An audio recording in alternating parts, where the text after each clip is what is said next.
ಇದೇ ಬಹುಶಃ ದೊಡ್ಡ ಅನುಮಾನಕ್ಕೆ ಕಾರಣವಾಗ್ತಾ ಇರೋದು. ಇದ್ರ ಬಗ್ಗೆ ಮತ್ತಷ್ಟು ಎಲಾಬ್ರೇಟ್ ಆಗಿ ಮಾತಾಡೋಣ. ಬಟ್ ಪಾಲಿಟಿಕ್ಸ್ ಬೇಕೋ ಬೇಡವೋ, ಪೊಲಿಟಿಕಲ್ ಸ್ಟೇಟ್ಮೆಂಟ್ಗಳು ಲೀಡರ್ಸ್ಗಳಿಂದ ಬಂದಿರೋದ್ರಿಂದ ಈ ವಿಚಾರದಲ್ಲೂ ಕೂಡ SIR ಅಲ್ಲಿ ಹೆಂಗಾಯ್ತು, ಈ PRC ವಿಚಾರದಲ್ಲೂ ಕೂಡ ಸಮಾನವಾಗಿ ಪಾಲಿಟಿಕ್ಸ್ ನಡೀತಾ ಇದೆ. ಹೀಗಾಗೇನೆ ರಜಾಕ್ ಅವರಿಗೆ ಪ್ರಶ್ನೆ ಬಂದೆ ಸರ್. ಇನ್ನೊಂದು ರಿಯಾಕ್ಷನ್ ಬಾಕಿ ಇದೆ. ಈಗ ರಜಾಕ್ ಅವರೇ ಶೋಭಾ ಕರಂದ್ಲಾಜೆ ಅವರು ನಮ್ಮ ರಾಜ್ಯದ ಮುಸ್ಲಿಂ ಸಮುದಾಯಕ್ಕೆ ಒಂದು ಸಂದೇಶ ಕೊಟ್ಟಿದ್ದಾರೆ. ಏನಂತ ನೋಡಿ, ಕಾಂಗ್ರೆಸ್ನವರು ಅಕ್ರಮ ಬಾಂಗ್ಲಾದೇಶಿ ನಿವಾಸಿಗಳಿಗೆ ಇದೊಂದು ಸರ್ಟಿಫಿಕೇಟ್ ಅನ್ನ ಕೊಟ್ಬಿಟ್ಟು ಅವರನ್ನು ವೋಟರ್ಸ್ ಮಾಡ್ಬಿಡ್ತಾರೆ. ವೋಟರ್ಸ್ ಮಾಡಿದ್ರು ಅಂತಂದ್ರೆ ರಾಜ್ಯ ಸರ್ಕಾರದ ಅಡಿಯಿಂದ ಬರುವಂತಹ ಎಲ್ಲಾ ಸೌಲಭ್ಯಗಳು, ಯೋಜನೆಯ ಫಲಗಳು ಕೂಡ ಅವ್ರಿಗೂ ಸಿಕ್ಬಿಡುತ್ತೆ. ನಷ್ಟ ಯಾರಿಗೆ? ಇಲ್ಲಿರುವ ಮುಸ್ಲಿಂ ಸಮುದಾಯಕ್ಕೆ. ಹಿಂಗಾಗಿ ಎಲ್ಲರಿಗಿಂತ ಮೊದಲು ನೀವು ಅಪೋಸ್ ಮಾಡಬೇಕು.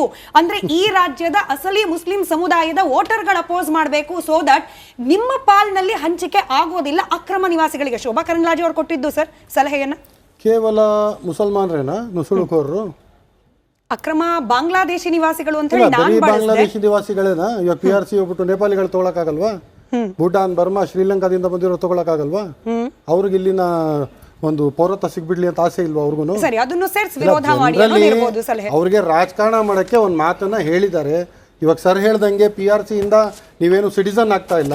ಸಿಟಿಸನ್ಶಿಪ್ ಸರ್ಟಿಫಿಕೇಟ್ ಅಲ್ಲ ಅದು. ನಾನು ಹೇಳ್ತಿರೋದು, ಯಾವುದೋ ಒಂದು ಕಡೆ ಕೆಲವೊಂದು ಜನ ನೋಡಿ, ಯಾವುದೋ ಒಂದು ಸರ್ಕಾರ ಅಂತ ಹೇಳಿದ್ಮೇಲೆ ಒಂದು ಸಚಿವ ಆಗಿರ್ಬೋದು, ಒಂದು ಶಾಸಕರಾಗಿರ್ಬೋದು, ಸಂಸದರಾಗಿರ್ಬೋದು, ಅವ್ರಿಗೇನೇ ಕಾರ್ಯಕ್ರಮ ತಂದ್ರು, ಒಂದು ಸ್ಕೀಮ್ ತಂದ್ರೆ ಅದು ಜನರ ಅನುಕೂಲಕ್ಕಾಗಬೇಕು. ನಿಮ್ಮ ಒಂದು ಪೊಲಿಟಿಕಲ್ ಪಕ್ಷದ ರಾಜಕಾರಣದ ಲಾಭಕ್ಕೆ ಚುನಾವಣೆ ಹತ್ತಿರ ಇದನ್ನ ತಗೊಬಂದು ನಿಮಗೆ ಬೇಕಾದಾಗ ನೀವು ಅವ್ರನ್ನ ತೆಗೆದ್ಬಿಟ್ಟು ಎಲ್ಲ ನಿಮ್ಮ ಕೈಯಲ್ಲಿರೋದು, ಜನರನ್ನ ತೆಗಿಯೋದನ್ನ, ಆ್ಯಡ್ ಮಾಡೋದನ್ನ ಎಲ್ಲ ನಿಮ್ಮ ಕೈಯಲ್ಲಿ ಇಟ್ಕೊಂಡು ನೀವು ನಿಮ್ಮ ರಾಜಕೀಯ ಪಕ್ಷದ ಲಾಭಕ್ಕೋಸ್ಕರ ಒಂದು ಷಡ್ಯಂತ್ರ ನಡೆಸಿದ್ದೀರಾ. ಮೊದಲು NRC CAA ಅಂತೆಲ್ಲ ಬಂದದ್ದು ಇವಾಗ ಒಂದು ನೆಪ. ಇದರಿಂದ ಇವರು NRC CAA ಮಾಡ್ತಿರೋದು. ಇದು ನಿಜವಾದ ಲೆಕ್ಕದಲ್ಲಿ ಇವಾಗ ಪಾಸ್ಪೋರ್ಟ್, ಆಧಾರ್ ಕಾರ್ಡ್ ಯಾವ್ದು ಸಿಟಿಸನ್ಶಿಪ್ ಇಲ್ಲ. ಫಸ್ಟ್ ವೋಟ್ರಿಂದ ಶುರು ಮಾಡೋಣ ಅಂತಬಿಟ್ಟು ಒಂದು ನೆಪದಲ್ಲಿ ಇದು ನಡೀತಾ ಇರೋದು. ಇದನ್ನ ತಗೊಬಂದು ನಿಮಗೆ ಇಷ್ಟ ಬಂದವ್ರನ್ನೆಲ್ಲ ನೀವು ಡಿಲೀಟ್ ಮಾಡ್ಬೋದು. ಇವರು ಇಲ್ಲಾಜಿಕಲ್ ಡಿಸ್ಕ್ರಿಪೆನ್ಸಿ. ಇವಾಗ ಬಿಹಾರದಲ್ಲಿ ಇರೋ ರೂಲು ಅಸ್ಸಾಂದಲ್ಲಿಲ್ಲ, ಅಸ್ಸಾಮಲ್ಲಿರೋ ರೂಲು ಬಂಗಾಳದಲ್ಲಿಲ್ಲ, ಬಂಗಾಳಿರೋರು ಮಹಾರಾಷ್ಟ್ರದಲ್ಲಿಲ್ಲ, ತಮಿಳ್ನಾಡಲ್ಲಿ ಎಲ್ಲ ಕಡೆ ಚೇಂಜ್. ನಾನು ಹೇಳ್ತಿದ್ದೀನಲ್ಲ, ಇಷ್ಟೊಂದು ಎಕ್ಸರ್ಸೈಸ್ ಮಾಡಿನೂ ಕೂಡ ತಮಿಳ್ನಾಡಿನಲ್ಲಿ ಅದು ಹೆಂಗಪ್ಪ ಫಾರಿನರ್ಸ್ ಬಂದ್ಬಿಟ್ಟು ವೋಟ್ ಹಾಕ್ಬಿಟ್ಟು ಹೋಗ್ಬಿಟ್ರು, ಅವ್ರು SIR ಅಲ್ಲಿ ಭಾಗವಹಿಸೇ ಇಲ್ಲ, ಅದು ಹೆಂಗೆ ಅವ್ರಿಗೆ ವೋಟರ್ ID ಸಿಗ್ಬಿಡ್ತು? See I am telling, discrepancies ಎಲ್ಲದರಲ್ಲೂ ಇರುತ್ತೆ, ಇಲ್ಲ ಅಂತಲ್ಲ. ಡಾಕ್ಯುಮೆಂಟ್ಸ್ ಯಾರ್ಯಾರು ಪ್ರೊಡ್ಯೂಸ್ ಮಾಡಕ್ ಆಗಲ್ವೋ ಅವರು ನಾಗರಿಕರಾಗಿದ್ದು ಡಾಕ್ಯುಮೆಂಟ್ಸ್ ಯಾವುದೋ ಒಂದು ಕಾರಣಕ್ಕೆ, ಒಂದು ಮಳೆ ಬಂದು ಮನೆ ಬಿಡಬೇಕಾಗಿತ್ತು, ಇಲ್ಲ ಎಲ್ಲೋ ಒಂದು ಕಳೆದಾಕೊಂಡ್ಬಿಟ್ರು, ಇಲ್ಲ ನಮಗೆ ಇದು ಮಾಡ್ತಾರಲ್ಲ ಯಾವತ್ತೂ ಪಂಚರ್ ಹಾಕೋರು ಅಂತ, ಪಾಪ ತಿಳುವಳಿಕೆ ಇಲ್ಲದೆ ಪಾಪ ಡಾಕ್ಯುಮೆಂಟ್ಸ್ಗಳನ್ನ ಸೇವ್ ಮಾಡಿ ಇಟ್ಕೊಂಡಿಲ್ಲ. ಅವ್ರ ಮನೇಲಿ ಬ್ಯಾಂಕ್ ಲಾಕರ್ಸ್ ಇಲ್ಲ, ಮನೇಲಿ ಲಾಕರ್ಸ್ ಇರಲ್ಲ, ಎಲ್ಲೋ ಒಂದ್ ಕಡೆ ಕಳೆದಾಕೊಂಡಿರ್ತಾರೆ. ಇವಾಗ ಅಂತವ್ರಿಗೆ ಏನ್ ಮಾಡ್ಬೇಕು? ಸರಿ, ಅದು ಕೇವಲ ಮುಸಲ್ಮಾನ್ರ? ಒಂದು ಸ್ಲಮ್ ಅಲ್ಲಿ ಹೋಗ್ಬಿಟ್ಟು ನೋಡಿ, ಕೇವಲ ಮುಸಲ್ಮಾನ್ರ ಇದಾರಾ? ಸರಿ, ಆಯ್ತು ಸರ್, ನಿಮ್ಮ ಅನಾಲಿಸಿಸ್ ಅನ್ನ ಒಪ್ಕೊಳ್ತಾ, ಬಟ್ ನನ್ನ ಪ್ರಶ್ನೆ ನಾನು ಮತ್ತೆ ವಾಪಸ್ ಕೇಳ್ತಿದ್ದೀನಿ. ಶೋಭಾ ಕರಂದ್ಲಾಜೆ ಅವರು ಹೇಳಿದ್ರಲ್ಲಿ ತಪ್ಪಿದೆಯಾ? ಶೋಭಾ ಕರಂದ್ಲಾಜೆ ಅವರ ಮಾತು ನಾವು ಮುಸಲ್ಮಾನರು ಕೇಳಲ್ಲ. ಅವರು ಸುಳ್ಳು ಬಂದು ಚಿಕ್ಕಪೇಟೆಯಲ್ಲಿ ಹನುಮಾನ್ ಚಾಲಿಸ್ಯಾ ಅಂತ ತಲೆ ಮೇಲೆ ಇಟ್ಕೊಂಡ್ರು. ಆ ಅಕ್ಕ ಎಲ್ಲಿದ್ರು ಇಷ್ಟು ದಿನ? ಸುಮ್ಮನೆ ನಾನು ಇದ್ದೀನಿ. ಕರ್ನಾಟಕ ಪಾಲಿಟಿಕ್ಸ್ ಅಲ್ಲಿ ರಾಜ್ಯದ ಅಧ್ಯಕ್ಷರ ಒಂದು ಆಯ್ಕೆ ಆಗ್ತಾ ಇದೆ. ನಾನು ಒಂದು ಆಕಾಂಕ್ಷಿ ಅಂತ. ಮುಸಲ್ಮಾನರು ಅನ್ನೋದನ್ನ ಬಿಟ್ಟು ಬಿಡೋಣಪ್ಪ. ಅಕ್ರಮವಾಗಿ ಎಲ್ಲಿಂದಲೋ ಬಂದು ಇಲ್ಲಿ ಫೇಕ್ ಡಾಕ್ಯುಮೆಂಟ್ ಗಳನ್ನ ಕೊಟ್ಟು ಮತದಾರರಾಗಿ ಈ ಸರ್ಕಾರ ಕೊಡುವ ಯೋಜನೆಗಳಲ್ಲಿ ಫಲ ಯಾರೋ ತಗೊಳ್ತಿದ್ದಾರೆ ಅಂತಂದ್ರೆ ನಿಜವಾಗ್ಲೂ ಇಲ್ಲಿರುವವರಿಗೆ ಸಿಗೋ ಪಾರ್ಟ್ನಲ್ಲಿ ಡಿವೈಡ್ ಮಾಡ್ದಂಗೆ ಹಾಗಾಗೇನೆ ಪ್ರಶ್ನೆ ಪೂರ್ತಿ ಕೇಳಿಸ್ಕೊಳ್ಳಿ. 5 ಸೆಕೆಂಡ್ ಪೇಷನ್ಸ್, ಪೂರ್ತಿ ಪ್ರಶ್ನೆ ಕೇಳಿಸ್ಕೊಳ್ಳಿ,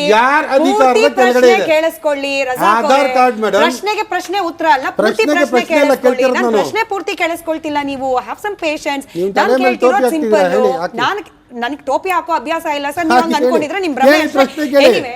ನಮ್ಮ ರಾಜ್ಯದವರಿಗೆ ಸಿಗಬೇಕಾದ ನಿಜವಾದ ಫಲಗಳಲ್ಲಿ ಯಾರಿಗೂ ಅನರ್ಹರಿಗೆ ಪಾಲ್ ಸಿಗ್ತಿದೆ ಅಂತಂದ್ರೆ ಅದನ್ನ ಒಬ್ಜೆಕ್ಟ್ ಮಾಡಬೇಕಾಗಿರೋದು ಈ ರಾಜ್ಯದ ಪ್ರತಿಯೊಬ್ಬ ಪ್ರಜೆ. ನಾನು ಮುಸ್ಲಿಂ ಅಂತ ಬಳಸ್ತಾನೆ ಇಲ್ಲ, ಪ್ರತಿಯೊಬ್ಬ ಪ್ರಜೆಯ ಆದ್ಯ ಕರ್ತವ್ಯ ಅಲ್ವಾ? ಈಗ ನಿಜವಾಗ್ಲೂ ಸರ್ಕಾರ ಏನಾದ್ರು PRC ಮೂಲಕ ಅನರ್ಹರಿಗೂ ಕೂಡ ರೈಟ್ಸ್ ಕೊಡ್ಲಿಕ್ಕೆ ಹೊರಟಿದೆ ಅಂತಂದ್ರೆ ಖಂಡಿಸ್ಬೇಕು. ಇದನ್ನ ನೀವು ಕೇಳಿ ನೋಡಿ ಮೇಡಮ್, ಜನ ಆಯ್ಕೆ ಮಾಡಿರೋದು ಈ ರಾಜ್ಯದ ನಾಗರಿಕರಿಗೆ, ಈ ದೇಶದ ನಾಗರಿಕರಿಗೆ ಮಾಡ್ಲಿ ಏನಾರು ಒಂದು ಅವರು ಅಭಿವೃದ್ಧಿಗೋಸ್ಕರ, ಅವರ ಕಲ್ಯಾಣಕ್ಕೋಸ್ಕರ, ಅವರ ಉದ್ಯೋಗಕ್ಕೋಸ್ಕರ ಏನಾರು ಒಂದು ಮಾಡ್ಲಿ ಅಂತಾನೆ ಅಲ್ವಾ ನಾವು ಓಟ್ ಕೊಟ್ಟಿರೋದು. ಇವಾಗ ನಮಗ್ ಒಳ್ಳೇದಾಗತ್ತೆ ಅಂತ ಹೇಳ್ಬಿಟ್ಟು ಅವ್ರೊಂದು ಏನೋ ಒಂದು ಸ್ಕೀಮ್, ಇವಾಗ ಬಿಜೆಪಿಯ ಷಡ್ಯಂತ್ರಕ್ಕೆ ಒಂದು ವಿರೋಧ, ಈ SIR ಒಂದು ದೊಡ್ಡ ಷಡ್ಯಂತ್ರ. ಬಂಗಾಲ್ ಎಲೆಕ್ಷನ್ ನೋಡಿ, ಬಂಗಾಲ್ ಎಲೆಕ್ಷನ್ ನೋಡಿ, ಅರ್ಥ ಆಗುತ್ತಾ ಇಲ್ವಾ? ಷಡ್ಯಂತ್ರ ಒಪ್ಕೊಳ್ಳಿ, ಎಲ್ಲರಿಗೂ ಗೊತ್ತು. ಸುಪ್ರೀಂ ಕೋರ್ಟ್ ಆಗಿರ್ಲಿ, ಎಲೆಕ್ಷನ್ ಕಮಿಷನ್ ಆಗಿರ್ಲಿ, ಎಲೆಕ್ಷನ್ ಕಮಿಷನರ್ ಅವರ ವರ್ತನೆ ನೋಡಿ, ಸಡನ್ ಆಗಿ ತಗೊಂಡು ಡಾಕ್ಯುಮೆಂಟ್ ಸಬ್ಮಿಟ್ ಆದ ನಂತರ ರಾಜ್ಯದಲ್ಲಿ ಇರ್ತಕ್ಕಂತ ಕಾಂಗ್ರೆಸ್ ಸರ್ಕಾರದ ಮೇಲೆ ನಂಬಿಕೆ ಇದೆಯಾ ಇಲ್ವಾ? ಕೇಂದ್ರ ಸರ್ಕಾರ ರಾಜ್ಯ ಸರ್ಕಾರದ ಮೇಲೆ ನಂಬಿಕೆ ಇದೆಯಾ ಇಲ್ವಾ? ಮ್ಯಾಮ್, ರಾಜ್ಯ ರಿಪಿಟೇಟಿವ್ ಆಗಿ ಯಾಕೆ ಹೇಳ್ತಿದ್ದೀನಿ ಅಂದ್ರೆ, ಖುದ್ದು ಮುಖ್ಯಮಂತ್ರಿಗಳು ನಿಂತ್ಕೊಂಡು ಹೇಳ್ತಿದ್ದಾರೆ ಎಲ್ಲರೂ SIR ಅಲ್ಲಿ ಭಾಗಿ ಆಗ್ಬೇಕು, ಒಂದೇ ಒಂದು ವೋಟ್ ಮಿಸ್ ಆಗದೆ ಇರೋ ರೀತಿಯಲ್ಲಿ ನಾವು ನೋಡ್ಕೊಳ್ತೀವಿ ಅನ್ನೋ ಭರವಸೆ ಕೊಟ್ಟಿರೋದು ಯಾರು? ಆಡಳಿತಾರೂಢ ಕಾಂಗ್ರೆಸ್ ಪಕ್ಷದ ನಾಯಕರಾದ ನಮ್ಮ ರಾಜ್ಯದ ಮುಖ್ಯಮಂತ್ರಿಗಳು. ಬಾಂಗ್ಲಾದೇಶಿಯರಿಗೆ ಕೊಟ್ಟಿದಾರ, ಕನ್ನಡಿಗರಿಗೆ ಕೊಟ್ಟಿದಾರ? ಯಾರಿಗೆ ಕೊಟ್ಟಿರೋದು? ಕನ್ನಡಿಗರಿಗೆ ಹೇಳಿದ್ದಾರೆ. ಅಲ್ಲಿಗೆ ನಿಮಗೆ ನಂಬಿಕೆ ಇದೆ ತಾನೆ? 100% SIR ನಂಬೇಕು ನೀವು, ಯಾಕಂದ್ರೆ ಮಾನಿಟರ್ ಮಾಡ್ತಾ ಇರೋದು ಕಾಂಗ್ರೆಸ್ ಗವರ್ಮೆಂಟ್ ಸರ್. ಇಲ್ಲಿ ವೆಸ್ಟ್ ಬೆಂಗಾಲ್ ಅಲ್ಲಿ TMC ಬಂದಿಲ್ಲ. ಸಿಂಪಲ್ ಒಂದು ಮಾತು ಹೇಳ್ತೀನಿ ಕೇಳಿ ಮೇಡಮ್, ಈ ನುಸುಳುಕೋರರ ಬಗ್ಗೆ ಇವತ್ತಿಂದ ಮಾತು ನಡೀತಾ ಇಲ್ಲ, ಇದು ಎಷ್ಟೋ ಒಂದಿನದಿಂದ ನಡೀತಾ ಇದೆ.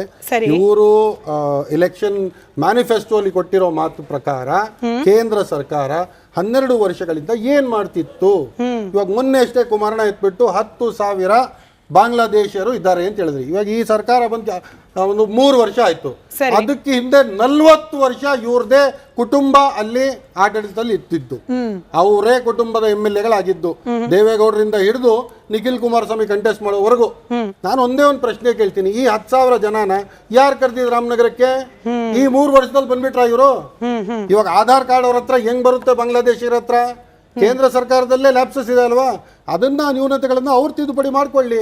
ಇವಾಗ ಕಾಂಗ್ರೆಸ್ ಸರ್ಕಾರದ ಮೇಲೆ, ಕರ್ನಾಟಕದ ಕಾಂಗ್ರೆಸ್ ಸರ್ಕಾರದ ಮೇಲೆ ಬೆರಳೆತ್ಬಿಟ್ಟು ಸುಮ್ಮನೆ ಏನಾದ್ರು ಒಂದು, ಇವಾಗ ಇವ್ರು ಹೇಳ್ತಾರೆ ಸರ್ ಕೂತ್ಕೊಂಡು ಅಲ್ಲಿ PRC ಇದು ಏನು ಇದೇ ಇಲ್ಲ ಅಂತ ಹೇಳ್ಬಿಟ್ಟು.